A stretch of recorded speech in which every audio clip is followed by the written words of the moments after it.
السلام علیکم ویورس، کیسے ہیں آپ سب؟ Welcome to Urdu best novels, novel Be Dard پیا بائی ام ہانیہ کی ایپیسوڈ نمبر 10 سٹارٹ کرتے ہیں۔ دیکھو سارا جی بالکل بھی رسکی کام نہیں ہے، سارا انتظام میں کر چکا ہوں، اس کے تھوڑی نہ آگے پیچھے کوئی ہے جو میں کسی کے سامنے جواب طلبی کا ڈر ہوگا۔ سارے ٹیسٹ بھی کلیئر ہے، اس کے تم بس حامی بھرو تو جلد از جلد کام مکمل کیا جائے، کیونکہ دوسری پارٹی کو بہت جلدی ہے۔ میں پانی پینے کے لیے کچن کی طرف جا رہی تھی جب امی کے کمرے کے سامنے سے گزرتے ہوئے شہباز کے الفاظ مجھے سنائی دیے اور میں وہیں دیوار کی اوٹ میں ہو کر امی اور شہباز کی باتیں سننے لگی۔ نہ جانے کیوں مجھے کسی انہونے کے ہونے کا خدشہ لاحق ہونے لگا تھا۔ ٹیسٹ کلیئر ہے، پر کیسے؟ امی ذرا لجتے ہوئے بولی، ارے کل جب وہ سوئی ہوئی تھی تو میں نے اس کو کلوروفارم سنگھا کر اس کے بازو سے بلڈ سیمپل لے لیا تھا، اور ہماری خوش قسمتی دیکھو کہ آج سے ہی صبح اس کی رپورٹ آئی اور سب کچھ کلیئر ہے۔ شہباز کی باتوں پر میں نے بے اختیار ایک نظر اپنے بازو پر ڈالی جہاں پر سرنج لگنے کا ایک چھوٹا سا نشان موجود تھا۔ وہ نشان دیکھتے ہی میری ریڑھ کی ہڈی تک سنسنا اٹھی۔ کیا یہ محض اتفاق تھا یا وہ لوگ واقعی میرے بارے میں بات کر رہے تھے؟ مجھے اب ان کی معنی خیز باتوں سے خوف محسوس ہونے لگا تھا۔ کہہ تو تم ٹھیک رہے ہو شہباز، یہ کام اتنا مشکل بھی نہیں، پر اگر ہو جائے تو ہمارے تو وارے نیاری ہو جائیں گے۔ میں اپنے کپ کپاتے وجود کو بمشکل گھسیٹتے ہوئے واپس اپنے کمرے میں جا رہی تھی جب امی کی مدھم سی آواز میرے کانوں میں پڑی۔ اس نے آہستہ آہستہ سے اپنی آنکھیں کھولیں تو نظر اوپر نقش نگار سے مزین چھت پر پڑی۔ کچھ پل لگے تھے اسے ہوش و آواز میں واپس لوٹنے میں۔ جیسے ہی اسے اپنے ساتھ ہوا واقعہ یاد آیا، وہ ایک جھٹکے سے بیڈ پر اٹھ کر بیٹھی۔ اس نے گردن گھما کر چاروں طرف کمرے کا جائزہ لیا۔ وہ ایک پرتعیش کمرہ تھا جس کے بیچوں بیچ ایک جہازی سائڈ بیڈ پر وہ موجود تھی۔ اس نے پورے کمرے کا جائزہ لے کر وہاں پر وال کلاک کو ڈھونڈنا چاہا تاکہ وقت کا اندازہ لگا سکے، کیونکہ یہ خیال ہی کہ وہ غور چکے بہت روح پرور تھا۔ ہر طرف سے ذہن پر زور دینے سے بھی کوئی ایسا اس کے ذہن میں نہ آیا تھا جو اس کے ساتھ ایسی گھٹیا حرکت کر سکتا تھا۔ اچانک اس کی نظر داہنی سائڈ کی دیوار پر موجود وال کلاک پر پڑی جو کہ دوپہر کے 3 بجا رہا تھا۔ ٹائم دیکھتے ہی اس کا دماغ وقت سے اڑ گیا۔ 3 بج رہے تھے اور تقریباً 11 بجے کے قریب وہ اغوا ہوئی تھی، یعنی کہ پچھلے 4 گھنٹوں سے وہ یہیں پر تھی۔ اس کے ساتھ ہی کئی قسم کے خیال اس کے ذہن میں آنے لگے اور وہ ایک جھٹکے سے دروازے کی طرف بڑھی اور دروازہ دھڑدھڑانے لگی۔ شاہان تو کچھ بھی کہہ لے، پر تو نے حرکت بہت معجوب کی ہے۔ شادی جیسے رشتے کے معاملات یوں طے نہیں ہوتے۔ سب جانتا ہوں میں، شاہان ہاتھ اٹھا کر اس کی بات کاٹتا ہوا گویا ہوا، پر میں یوں ہاتھ پر ہاتھ دھر کر ہفتہ 10 دن کے اندر اندر اسے کسی اور کی نہیں ہونے دے سکتا تھا۔ پھر بالآخر مجھے جو سمجھ آئی، جو بہتر لگا، میں نے وہ کیا۔ شاہان نے اپنے سامنے موجود جوس کا گلاس اٹھا کر منہ سے لگایا، پر جب انہیں ہوش آئے گا تو کیا کہے گا تو ان سے؟ اس سے پہلے کہ شاہان ہاتھ کی بات کا کوئی جواب دیتا، اوپر سے آمتے کامتے ملازمہ نیچے آئی۔ صاحب جی، وہ بی بی جی کو ہوش آ گیا ہے، وہ بہت زور سے دروازہ دھڑدھڑا رہی ہیں۔ وہ ملازمہ پھولے ہوئے سانس سے بولی، تم چلو میں دیکھتا ہوں۔ شاہان نے اپنا گلاس ٹیبل پر رکھا اور ایک گہرا سانس بھرتے ہوئے اٹھ کر کھڑا ہو گیا۔ اس کے چہرے پر واضح تفکر کی لکیریں تھیں۔ ساری رات میری سارا امی اور شہباز کی باتوں کو سوچتے ہوئے گزری، اور اسی خوف کے باعث میں ساری رات سو نہیں سکی کہ اگر واقعی ان لوگوں نے ایک بار پہلے بھی میری نیند میں ہونے کا فائدہ اٹھایا تھا تو پھر وہ لوگ دوبارہ بھی ایسی کوشش کر سکتے ہیں۔ صبح فجر کے وقت کہیں جا کر میری آنکھ لگی، پر جب میری آنکھ کھلی تو میں نے خود کو کسی ناموز جگہ پر پایا۔ پہلا احساس جو مجھ میں ہوش آنے کے بعد وہ ہوا یہ تھا کہ میں کہاں پر ہوں۔ میں نے اپنی ارد گرد نظر دوڑائی۔ یہ ایک درمیانے سائز کا کمرہ تھا جس کی دیواریں، چھت، غرض کے بستر اور میرے اوپر اوڑھائی گئی چادر تک سفید رنگ کی تھی۔ میں نے اپنے اوپر سے چادر ہٹائی اور نیچے اترنے لگی کہ خوف سے میرے منہ سے ایک چیخ نکلی، کیونکہ مجھے اپنے پیٹ سے نیچے حصے پر کوئی حرکت محسوس نہیں ہو رہی تھی، جیسے میری ٹانگیں میرے وجود کا حصہ ہی نہ رہی ہوں۔ تبھی کمرے کا دروازہ کھلا اور سفید کپڑوں میں ملبوس ایک گدیڑ عمر کی نرس ہاتھ میں دوائیوں والی ٹرے پکڑے کمرے میں داخل ہوئی، اور تبھی ذرا مزید غور کرنے پر مجھ پر یہ انکشاف ہوا کہ میں ہسپتال کے ایک پرائیویٹ کمرے میں موجود ہوں۔ خوف سے میرے جسم میں موجود خون میری رگوں میں جمنے لگا، کیونکہ میں تو اپنے کمرے میں سوئی تھی اور اب میں یوں ہسپتال میں، اور میری ٹانگیں خدشات ایک استہوں کی طرح دماغ میں سر ابھار رہے تھے۔ اب کیسا محسوس کر رہی ہو بیٹا؟ اس نرس نے دوائیوں والی ٹرے سائڈ پر رکھی اور ایک شیشی سے انجیکشن بننے لگی۔ سسٹر، میری ٹانگیں، میں بمشکل نام آواز میں اتنا ہی بول پائی۔ وہ اس محلول زبر انجیکشن کو میری بازو پر لگا رہی تھی۔ ارے بیٹا، فکر کی کوئی بات نہیں ہے بیٹا، اتنے میجر آپریشن کے بعد تمہیں ہوش آیا ہے، اس لیے جگہ سن ہونے کے بعد تمہیں اپنی ٹانگوں میں کوئی حرکت محسوس نہیں ہو رہی ہوگی۔ آپریشن؟ کیسا آپریشن سسٹر؟ مجھے اپنی آواز کسی کائی سے آتی معلوم ہوئی اس سے پہلے کہ وہ نرس کوئی جواب دیتی۔ اس انجیکشن کے بعد میرا دماغ ایک بار پھر تاریکیوں میں ڈوب گیا۔ آج دروازہ بجا بجا کر بالآخر تک کار کر آگے بیٹھ کے پائندے کے پاس بیٹھ کر سر بیٹھ کے میٹرس پر ٹکا گئی۔ اسے اب اپنی ہمت جواب دیتی محسوس ہو رہی تھی۔ اس نے زندگی میں خود کو کبھی اتنا بے بس نہیں پایا تھا جتنا میں اس وقت خود کو بے بس محسوس کر رہی تھی۔ سوچی تھی کہ آکٹوپس کی طرح سے جکڑے ہوئے تھی۔ ابھی تک تو اس کے گھر میں کسی کو اس کے غیر موجودگی کا یا اس کے اغوا ہونے کے بارے میں نہیں معلوم ہوا ہوگا، کیونکہ یونیورسٹی سے واپسی کر جاتے جاتے اسے اکثر و بیشتر 5 تو بج ہی جاتے تھے اور اسے کسی بھی طرح کچھ بھی کر کے 5 بجے سے پہلے گھر پہنچنا تھا، ورنہ دوسری صورت ناقابل تلافی خسارہ اسی کے حصے میں آنا تھا۔ وہ اپنی انہی سوچوں کے جال میں الجھی تھی کہ ایک کلک کی آواز کے ساتھ دروازہ کھلا۔ دروازہ کھلنے کی آواز پر ایک جھٹکے سے ہادی نے پیچھے مڑ کر دیکھا اور سامنے شاہان کو موجود پا کر اسے اپنی آنکھوں پر دھوکے کا گمان ہوا۔ تم؟ وہ بیٹھ کے سارے سے کھڑی ہوئی، وہ بے یقین تھی۔ شاہان، میرے ساتھ اتنی گھٹیا حرکت تم نے کی ہے؟ تم نے؟ وہ بے یقینی سے بولی۔ مجھے اس حرکت کے لیے آپ نے مجبور کیا ہے مس ہادیہ۔ اگر آپ سیدھے طریقے سے میری بات سمجھ آتی تو پھر میں کیوں کوئی غلط راہ اختیار کرتا؟ شاہان کا اطمینان قابل دید تھا۔ وہ بہت ریلیکس انداز میں آ کر بیٹھ کے پاس پڑی کر آرام دہ کرسی پر بیٹھ چکا تھا۔ تم گھٹیا انسان، ہادی اپنے دانت پیس کر بولی۔ وہ اچھی خاصی کول مائنڈڈ لڑکی اس وقت اپنا ٹیمپر لوز کر رہی تھی۔ اس کا بس نہیں چل رہا تھا کہ اس شخص کو تہس نہس کر دے جو اس کو رسوا کرنے پر تلا تھا۔ دیکھیں مس ہادی، آج ہمارا نکاح ہے۔ وہ بات کرتے ہوئے اس کے پاس آ کھڑا ہو گیا تھا۔ آپ خوشی سے اسے قبول کریں گے یا ناراضگی سے؟ بہرحال یہ ڈن ہے کہ آپ صرف میری ہیں۔ دیکھو شان، میری بات سمجھنے کی کوشش کرو۔ شان کو اپنی ہی بات پر اٹکا دے کر وہ لہجے میں نرمی لاتے ہوئے بولی کہ بہرحال وہ سمجھ چکی تھی کہ غصے کا یہاں کوئی فائدہ نہیں۔ تمہیں لڑکیوں کی کوئی کمی نہیں جانتا ہوں، پر ان میں سے کوئی بھی آپ کے جیسے نہیں۔ شان ہادی کی بات کاٹتے ہوئے جلدی سے بولا۔ ہادی نے زبان ہونٹوں پر پھیر کر ایک ہاتھ کمر پر رکھ کے دوسرے ہاتھ سے اپنا ماتھا سہلا کر خود کو کمپوز کرنے کی کوشش کی۔ تم اپنا اور میرا ایج ڈفرینس جانتے ہو؟ لوگ کیا کہیں گے؟ جانتا ہوں، محض 11 سال۔ اس نے ہادیہ کا اٹھایا دوسرا نکتہ بھی رد کیا۔ میری چھوڑیں، آپ تو مجھ سے کہیں زیادہ دیندار ہیں۔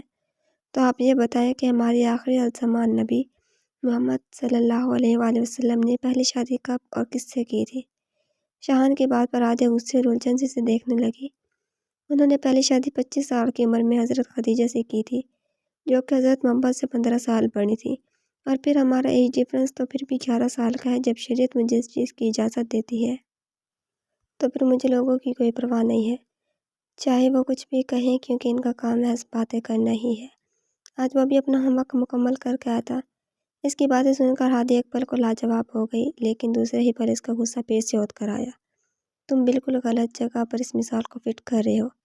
کیا تم نہیں جانتے کہ کچھ دنوں میں میری شادی ہے؟ میرے گھر میں میری شادی کی تیاریاں آخری مراحل میں ہیں، کارڈ بھی بڑھ چکے ہیں، 1-2 دن تک مہمان بھی آنا شروع ہو جائیں گے، اور تم نے مجھے مذاق ہی سمجھ لیا ہے۔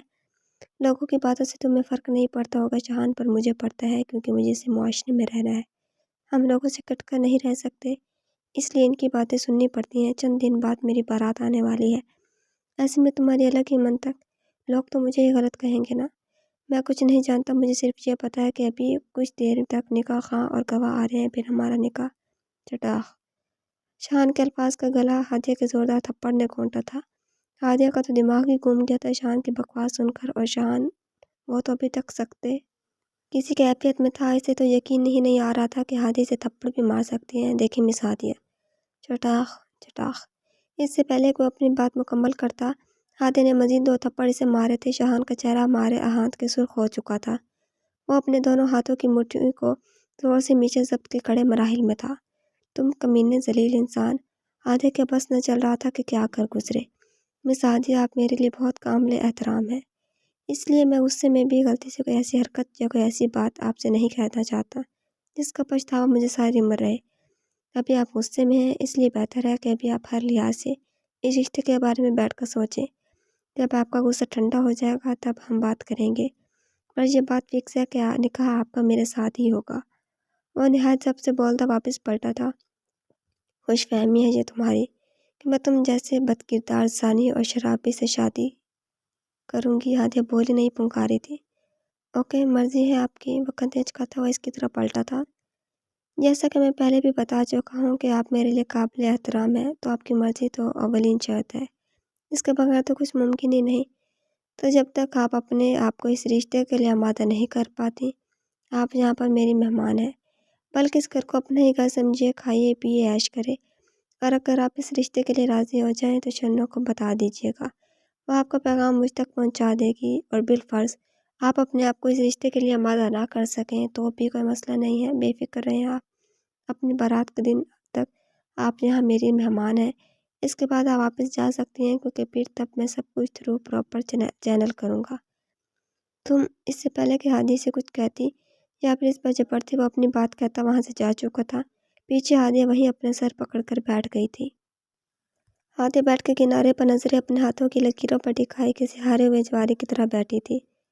آنسو پلکوں کے باڑ پھلانگتے ہوئے بہہ رہے تھے۔ آج وہ خود کو بہت بے بس محسوس کر رہی تھی۔ ابھی کچھ دیر پہلے ہی وہ اپنے تمام جملے حقوق شاہان کے نام کر چکی تھی۔ نکاح نامے پر دستخط کرتے وقت اس کے ہاتھ کپ کپا رہے تھے۔ دل اندر سے کانپ رہا تھا، چاہے وہ جتنی بھی مضبوط اعصاب کی مالکن تھی، بہادر تھی، پر تھی تو ایک لڑکی ہی نا۔ اس موقع پر اپنے احساسات منجمد ہوتے محسوس ہو رہے تھے۔ اس فرار کے ہر راہ کو تلاش کر کے دیکھ لیا تھا، پر اس ستمگر نے تو بس بے بس ہی اسے انداز سے کیا تھا کہ وہ پر بھی نہ مار سکی۔ اسے کچھ دیر پہلے کے واقعات یاد آنے لگے تھے۔ شاہان کے کمرے سے جاتے ہی جیسے وہ ہوش میں آئی تھی اور بھاگتی ہوئی کمرے سے نکلی تھی۔ اس نے شکر ادا کیا تھا کہ شاہان جاتے ہوئے کمرے کا دروازہ بند کر کے نہیں گیا تھا۔ وہ ننگے پاؤں کمرے سے بھاگی تھی۔ وہ ایک لمبی راہداری تھی جس کا اختتام سیڑھیوں کے دہانے پر ہوتا تھا۔ ایک پل کو اس نے سیڑھیوں کے دہانے پر رک کر اپنا پھولا ہوا سانس بحال کیا، لیکن دوسرے ہی پل وہ پھر سے ماربل کی سیڑھیوں کے ساتھ لگی ہوئی لکڑی کی ریلنگ پر ہاتھ رکھتے ہوئے سیڑھیوں پر اندھا دھند بھاگتے ہوئے نیچے لاؤنج میں آئی تھی۔ وہاں کچھ دیر کے لیے رک کر اس نے چاروں طرف کا جائزہ لیا اور لاؤنج کے دروازے کو دیکھ کر باہر کو بھاگی۔ کچن میں کھڑی ملازمہ نے حیرت سے یہ منظر دیکھا۔ لاؤنج سے باہر آتے سامنے ہی ایک لوہے کا آہنی گیٹ موجود تھا، جس کے پاس ایک چوکیدار بندوق پکڑے بیٹھا تھا۔ ہادی نے کچھ پل رک کر اپنا اعتماد بحال کیا اور متوازن چال چلتے ہوئے گیٹ تک آئی۔ گیٹ کھولو، وہ لہجے کو سرسری سا بناتی ہوئی تحکم سے بولی۔ سوری میم صاحب، صاحب کا حکم ہے کہ جب تک وہ نہیں کہتے ہم گیٹ نہیں کھول سکتا۔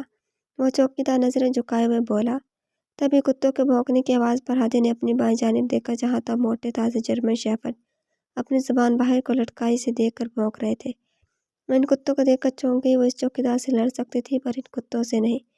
اس کی ہمت جواب دیتی جا رہی تھی، اعصاب مفلوج ہو رہے تھے۔ وہ اپنے آپ کو گھسیٹتی واپس لاؤنج میں آئی اور وہیں پڑے صوفے پر ڈھہ گئی۔ وہ ہر لحاظ سے اس واقعے سے وقوع پذیر ہونے والے اثرات کو سوچنے لگی تھی۔ ابھی اگر وہ 5 بجے تک گھر نہ پہنچتی تو کیا ہونا تھا؟ اس گھر میں تو جیسے قیامت ہی آ جانی تھی۔ روز محشر کا سما ہونا تھا وہاں۔ پوری دنیا نے اسے غلط سمجھنا تھا۔ آج کے بعد وہ چاہے شاہان کو زیر کر کے بنا اس نکاح کے بھی واپس گھر چلی جاتی تو بھی گھر سے بھاگی ہوئی لڑکی ہی کہلائی جانی تھی۔ کسی نے یقین نہیں کرنا تھا کہ اس کے ساتھ غلط ہوا ہے، کیونکہ وہ اس معاشرے سے تعلق رکھتی تھی جہاں گھر سے بھاگی ہوئی اور اغوا ہوئی لڑکی کو ایک برابر سمجھا جاتا ہے۔ پھر اس سب سے زیادہ اس کی بہن کی زندگی متاثر ہوتی۔ اس معاشرے میں ایک گھر سے بھاگی ہوئی لڑکی کی بہن کا رشتہ کون لاتا؟ یا پھر عین ممکن تھا کہ رما اس واقعے سے شے پکڑ کر خود بھی ایسے ہی کوئی حرکت کر جاتی۔ ہادیہ سر پکڑے بیٹھی تھی۔ اسے اس مصیبت سے نکلنے کی کوئی راہ دکھائی نہیں دے رہی تھی، اور شاہان سے کسی برائی کی امید کرنا ہی عبث تھا، کیونکہ وہ ایک امیر باپ کی بگڑی اولاد تھا جو مڈل کلاس فیملی کی ان باریکیوں کو نہیں سمجھ سکتا تھا۔ ابھی سے ہی کوئی حل نکالنا تھا، پر کیا؟ سوچ کر جب کوئی سرا ہاتھ نہ آیا تو بالآخر وہ ایک فیصلہ کر کے اٹھتی۔ بے ساختہ اس کی نظر وال کلاک پر گئی جو کہ 4:45 کا اندھیا دے رہی تھی۔ اس نے سب سے پہلے ملازمہ کو اپنی رضامندی ظاہر کر کے شاہان کو جلد از جلد وہاں بلانے کو کہا تھا، اور خود واپس اپنے اسی کمرے میں آگئی جہاں وہ پہلے موجود تھی۔ اسے اب جلد از جلد واپس اپنے گھر پہنچنا تھا، باقی کے معاملات آسان تھے۔ ہادیہ کی رضامندی کا سنتے ہی شاہان ہوا کے گھوڑے پر سوار ہو کر آیا تھا۔ ہادیہ اپنے اسی کمرے میں تھی جب 2 لڑکیاں اس کے نکاح کا جوڑا اور زیب و آرائش کا سامان لے کر کمرے میں آئی تھی۔ میڈم آپ چینج کر لیں، پھر ہمیں آپ کو تیار کرنا ہے۔ اور ہادیہ کا تو دماغ ہی گھوم گیا تھا وہ سب سامان اور ان لڑکیوں کی باتیں سن کر، کہ جہاں وہ مر رہی تھی اور رسوائی کے ڈر سے، اور وہ تھا کہ اس کے ارمان ہی پورے نہیں ہو رہے تھے۔ انتہائی غیظ و غضب میں ہادیہ نے وہ سارا سامان کمرے کے باہر پھینکا تھا۔ آؤٹ! نکلو یہاں سے، اور اب اگر اس کمرے میں نکاح خواہ کی جگہ کوئی بھی آیا تو آگے کا ذمہ دار وہ خود ہوگا۔ ضبط سے ہادیہ کی آنکھیں سرخ ہو گئی تھیں، گردن کی رگیں پھول رہی تھیں، اور شاہان نے بھی اس بپری ہوئی شیرنی کو چھیڑنا مناسب نہ سمجھا کہ ابھی اتنا ہی بہت تھا کہ وہ نکاح کے لیے مان گئی تھی۔